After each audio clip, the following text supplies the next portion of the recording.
This is a short little video to show you how to convert between units of metrics.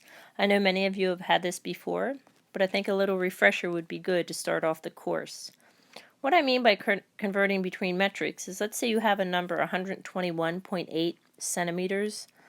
However, you need this number in terms of meters. Converting between metrics will allow you to go from centimeters to meters and vice versa. So let's take a look at how we do this. Here is a sentence that I like to remember that helps me convert between metric units. Kids hate doing my dumb, crazy math. And what we need is the first letter of each word. This will create an acronym that will give us a sequence that we need when converting between units of metrics. KHD, MD, CM. This sequence is important, so if this sentence is not easy for you to remember, you can certainly make up your own. Just make sure that you follow this sequence. KHD, MD, CM. Before we actually solve a problem, we're going to take a look at what each of these letters actually means in terms of the metrics and metric prefixes.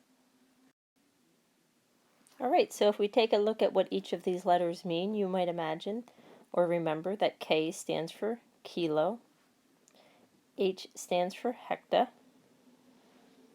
The first D that you come across in the acronym does not stand for deci, it stands for deca. The second D stands for deci. Then we have centi. And of course, milli. You can see that I skipped this lowercase m here. And the reason I did that is because in the middle of this acronym can be any unit. For example, meter. The word meter does not have a prefix. It could also stand for liter. Liter also does not have a prefix. It could stand for gram, second, and there are countless other ones. The important thing is that if you see a unit that does not have a prefix, you want to associate it with this lowercase m. So if we take the prefix kilo, we can attach kilo to any one of these units that don't have a prefix. For example, you can have a kilo meter, which I know you're familiar with. You could have a kilo liter. You could have a kilo gram, just like you could simply have only a gram. Likewise, if we took another unit, prefix, like milli, you could attach milli to any one of these words so that you would end up with millimeter. You could also have a milliliter, which is a measurement of volume. You could have a milligram, just like you could simply have only a gram. Of course, we know that a kilo, the prefix kilo, implies you have 1,000 meters. The prefix milli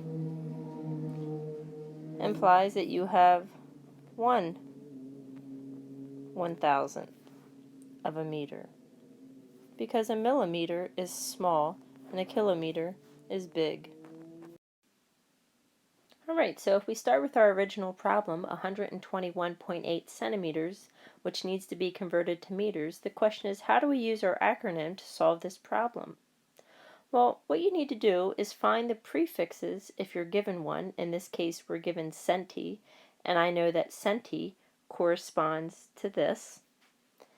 And we're asked to get 2 meters. Now, this doesn't have a prefix, so that tells me that I'm looking at this position right here. So what you need to do is look at your starting point of C and literally put your finger or your pencil on that letter. Literally put it there. And you want to jump letters and count. So if you were showing your work on paper, it might look like this. 1, 2. That tells me I jumped 2 times to the left, which means I need to move my decimal 2 times to the left. I find my decimal in the original problem, and I jump twice to the left because that's what I counted in the acronym.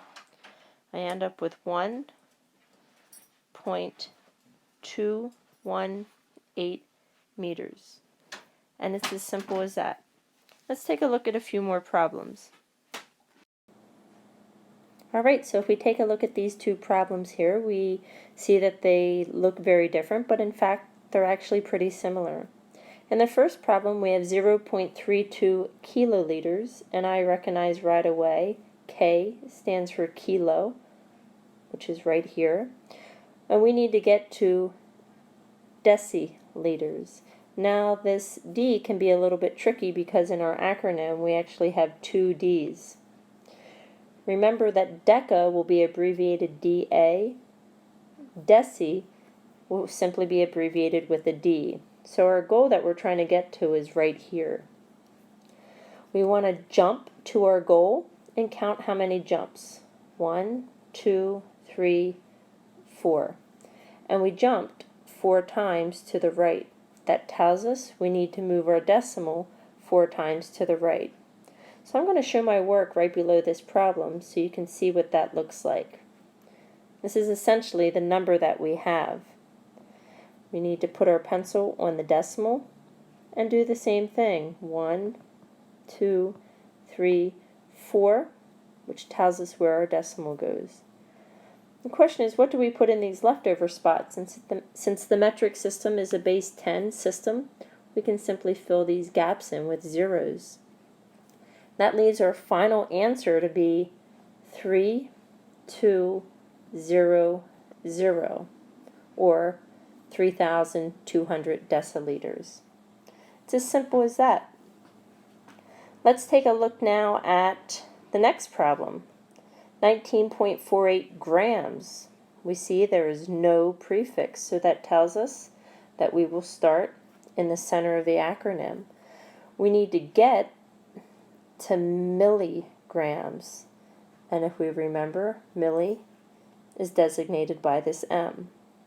So what we're going to do is put our pencil or finger on the center. We're going to jump and count. 1, 2, 3 times to the right. So that means we need to take our decimal from the original problem, 19.48, and move 3 times to the right. 1, 2, 3. Our final answer then is 19480, or 19,480 milligrams.